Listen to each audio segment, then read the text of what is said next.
Hello दोस्तों, नमस्कार। Revision classes में आपका स्वागत है। आज हम अपने बायोलॉजी के एक नए चैप्टर से शुरुआत करने वाले हैं जिसका नाम है डाइजेस्टिव सिस्टम। और डाइजेस्टिव सिस्टम की रिवीजन ही हमें करनी है। अब मैं यही मान के आपको रिवीजन करा रही हूँ कि आपने ये सब पहले पढ़ा है, तो हम इसको थोड़ा जल्दी जल्दी करने की कोशिश करेंगे, ठीक है। डाइजेस्टिव सिस्टम में क्या होता है? डाइजेशन होता है। डाइजेशन किसका? न्यूट्रिएंट्स का। न्यूट्रिएंट्स कौन से? Carbohydrate, fat, protein. और यही सारे जो हमारे एनर्जी देने वाले मॉलिक्यूल्स हैं, इन्हीं का डाइजेशन होता है। उसी को बोलते हैं डाइजेस्टिव सिस्टम, जो इसको डाइजेशन को कराते हैं। अब डाइजेशन कौन करता है? डाइजेशन कराते हैं हमारे शरीर में जो एंजाइम्स होते हैं, इन्हीं को हम बायोकैटलिस्ट की तरह बोलते हैं, और जो हमारे डाइजेशन की रेट को बढ़ाने का काम करते हैं। और ये सारे के सारे एंजाइम्स जो हैं वो प्रोटीन के बने होते हैं। आप देखो, डाइजेशन में न्यूट्रिएंट्स कौन से होते हैं? कॉम्प्लेक्स होते हैं। कॉम्प्लेक्स को तोड़ना छोटे छोटे स्मॉल मॉलिक्यूल्स के अंदर ही डाइजेशन होता है। अब ये जो एंजाइम्स हैं, ये कौन बनाता है? एंजाइम्स बनाते हैं, देखो, हमारे शरीर में जो कुछ ऑर्गन्स होते हैं, ऑर्गन्स जो हैं अलग अलग तरह के अलग अलग काम करते हैं, तो हम उनको ऑर्गन्स बोलते हैं। लेकिन हमारे शरीर के कुछ ऑर्गन्स ऐसे हैं जो जूस या एंजाइम बनाते हैं, हम उनको ऑर्गन ना बोल के ग्लैंड्स बोलते हैं, ठीक है। तो जैसे हमारी कुछ ग्लैंड्स होती हैं, एक्सोक्राइन ग्लैंड्स और एंडोक्राइन ग्लैंड्स। एक्सोक्राइन ग्लैंड्स क्या होती हैं? जो अपने अंदर जो जूस है या एंजाइम्स हैं वो खुद न रखकर ऑर्गन के दूसरे भाग में भेज देती हैं, ठीक है। अब हमें एक बात यहाँ पे ध्यान रखनी है, ये नोट करके लिख लेना आप, कि विटामिन्स जो होते हैं या पानी या मिनरल्स, ये क्या होती है? पहले से ही सिंपलेस्ट फॉर्म में होते हैं। इनका डाइजेशन हमारा नहीं होता और ना ही इनसे हमें एनर्जी मिलती है। पेपर में हमें काफ़ी बार कंफ्यूज करके जो एग्ज़ामिनर है वो देता है कि विटामिन, पानी और मिनरल से हमें एनर्जी मिलती है, नहीं मिलती। तो इसका एक ही आंसर है कि इससे ना हमारा डाइजेशन होता है, ना ही हमें एनर्जी मिलती है। अब हम देखेंगे हमारी डाइजेस्टिव सिस्टम की स्टेजेस। डाइजेस्टिव सिस्टम की 5 स्टेजेस होती हैं: इंजेशन, डाइजेशन, अब्जॉर्प्शन, एसिमिलेशन और एक्सक्रीशन। ये लाइन वाइज होती हैं। पहले हम खाना खाते हैं, फिर जो हमारा खाना जो है पचता है, कॉम्प्लेक्स फूड को इजी फूड में बनाते हैं, फिर उसका अब्जॉर्प्शन होता है, ब्लड में मिक्स हो जाता है। एसिमिलेशन होता है कि जो ब्लड में मिक्स हुआ है उसको सारे ऑर्गन्स तक पहुंचाना, और फिर जो वेस्ट पार्टिकल्स है उसको बाहर निकालना, वो एक्सक्रीशन हो गया। अब हमें क्या पढ़ना है? जो हमारे न्यूट्रिएंट्स हैं, जो हमने ये ऊपर पढ़े थे, कार्बोहाइड्रेट, फैट और जो प्रोटीन्स हैं, उनकी जो है कॉम्प्लेक्स फॉर्म और सिंपलेस्ट फॉर्म कौन कौन सी होती है? कार्बोहाइड्रेट, प्रोटीन और जो फैट है, इनकी जो कॉम्प्लेक्स फॉर्म है, जो हम खाना खाते हैं, वो कॉम्प्लेक्स फॉर्म में होते हैं। जैसे स्टार्च, जो प्रोटीन है या फैट है, ये सारी हमारी जो है कॉम्प्लेक्स फॉर्म्स हैं। इनको तोड़ना सिंपल फॉर्म में होता है, जैसे स्टार्च को ग्लूकोज में तोड़ना, प्रोटीन को अमीनो एसिड्स में तोड़ना, फैट या लिपिड्स को फैटी एसिड्स या ग्लिसराइड्स में तोड़ना। ये तीनों हमारी सिंपलेस्ट फॉर्म्स होती हैं, ओके। डाइजेस्टिव सिस्टम के 2 पार्ट्स होते हैं। एक तो हमारा डाइजेशन सिस्टम में जो जो हमारे ऑर्गन्स इन्वॉल्व हुए हैं वो, और एक जो हमारी ग्लैंड्स इन्वॉल्व हुई हैं वो। तो पहले हम जो ये हमारे ऑर्गन्स हैं और किस ऑर्गन से कौन सी ग्लैंड जो जुड़ी होती है ये देख लेते हैं। माउथ से इनस तक की जो हमारी पूरी की पूरी एलिमेंट्री कैनल होती है, यही हमारे इसी पूरा डाइजेशन सिस्टम इन होता है, ठीक है। तो ये जब पूरा पूरा होता है, इसकी पूरी लंबाई होती है 9 मीटर या 33 फीट होती है इसकी लंबाई। अब पहला हमारा जो है डाइजेस्टिव सिस्टम का पार्ट है वो है माउथ। माउथ में क्या होते हैं? टीथ और टंग होती हैं, और इसी में जो है स्लेवरी ग्लैंड्स होती हैं। फूड पाइप, ईसोफेगस, इसके अंदर कोई भी जो है हमारी ग्लैंड नहीं होती। फिर आता है खाना स्टमक के अंदर, यानी कि पेट के अंदर। पेट में होती है गैस्ट्रिक ग्लैंड्स। फिर हमारा खाना जाता है स्मॉल इंटेस्टाइन में। स्मॉल इंटेस्टाइन्स में ये 3 जो है ग्लैंड्स होती हैं: लीवर, पेनक्रियाज और इंटेस्टाइनल ग्लैंड। फिर आते हैं लार्ज इंटेस्टाइन में। लार्ज इंटेस्टाइन में कोई ग्लैंड नहीं होती, और फिर जो वेस्ट पार्टिकल्स है वो इनस के थ्रू बाहर निकल जाता है।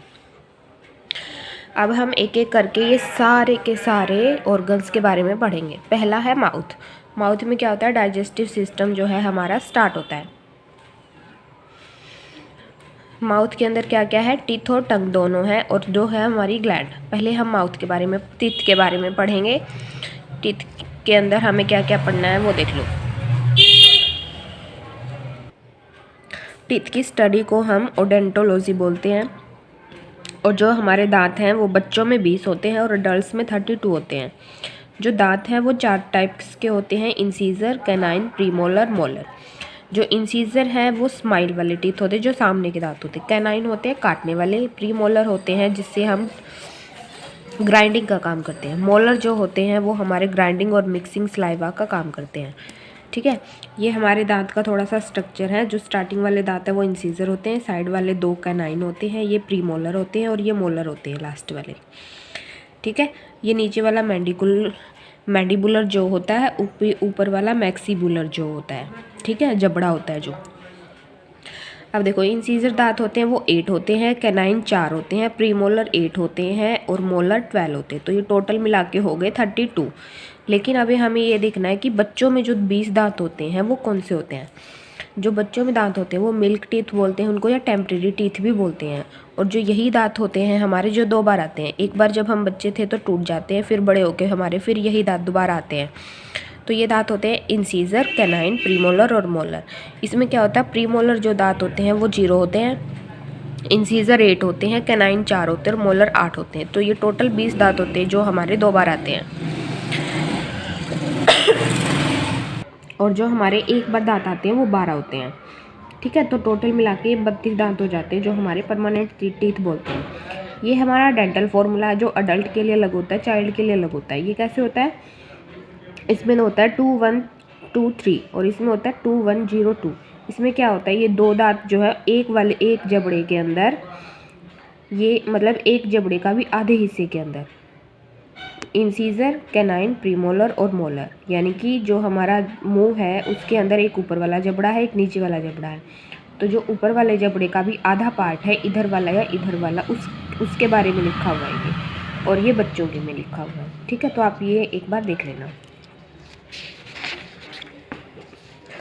अब हम देखते हैं दांत के करैक्टर्स। करैक्टर्स क्या होते हैं, डाइफोडेंट होता है, हेट्रोडोंट होता है, थियोडोकेंट होता है और बुनोडोंट होता है।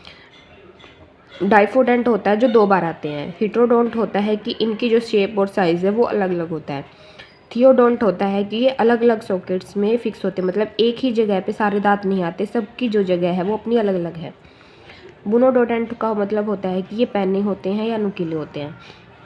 अब देखो, ये वाला नोट है जो कई बार पेपर में पूछ लेता है कि जो कार्निवोरस होते हैं उनके जो दांत हैं वो कैनाइन दांत होते हैं।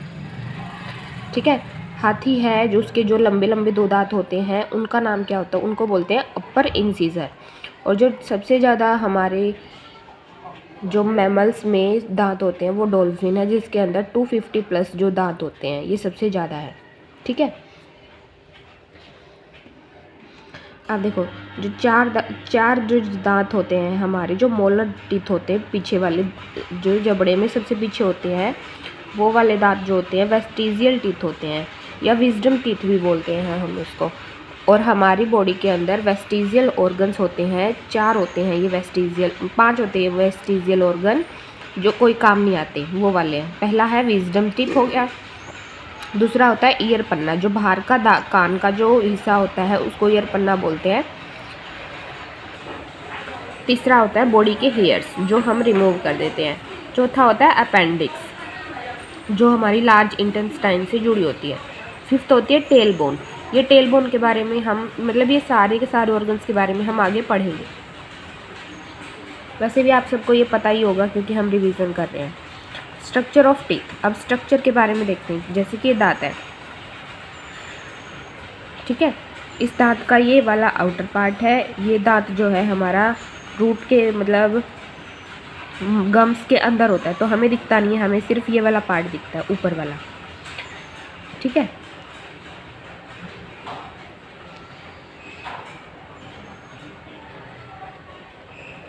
इसको हम ऊपर वाला पार्ट बोलते हैं, क्राउन बोलते हैं या डेंटाइन भी बोलते हैं।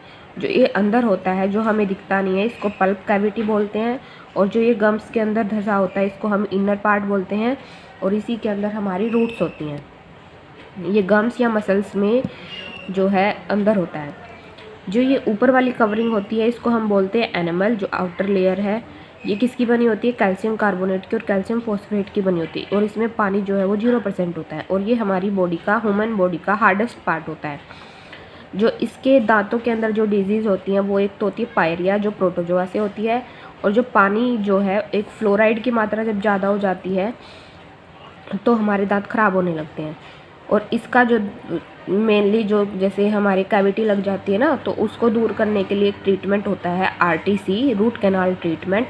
इसमें हम जो भरते हैं दांत को, उसमें क्या होता है अमलगम का कोई भी अमलगम यानी कि मरकरी के साथ कोई भी एक मेटल जोड़ के हम उसका पेस्ट बना के उसको उसमें भरते हैं। और जो ये आपको ये रेड कलर की दिख रही हैं इसको बोलते हैं नर्व और ब्लड वेसल्स। थैंक यू दोस्तों। आगे वाली वीडियो में हम दांत और सैलिवरी ग्लैंड्स के बारे